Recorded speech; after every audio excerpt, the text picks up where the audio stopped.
I 20F am a music education major. I was offered a paid gig at a Catholic church. Catholics tend to pay the best, at least in my experience, but that's besides the point, and I'd be doing 2 masses on Christmas Eve and 1 on Christmas Day. The church is 2 hours from my house, close to where I go to college, but I also have family from my mother's side who live in town close by said church. I haven't been able to spend a Christmas Eve with them in a while, so I accepted the gig thinking that I'd spend the night up there on Christmas Eve, see family, and go home after the second Mass Christmas Day and be back before noon, so not that bad. Or at least so I thought.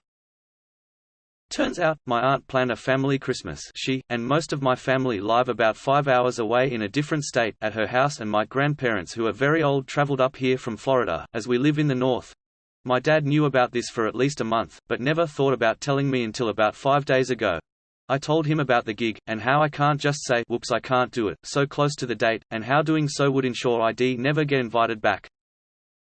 I wouldn't have accepted it if I knew about this in advance, but I feel like I'm stuck between a rock and a hard place because family is important, but I didn't know anything special was going on, and now I'm in far too deep to be able to professionally drop out of it.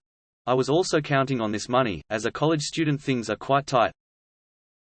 My stepmom, who I don't have the best relationship with, told me that it was a dick move to book something over Christmas in the first place, because I have family, but when I accepted it I also was thinking about family, just not on the side convenient for them.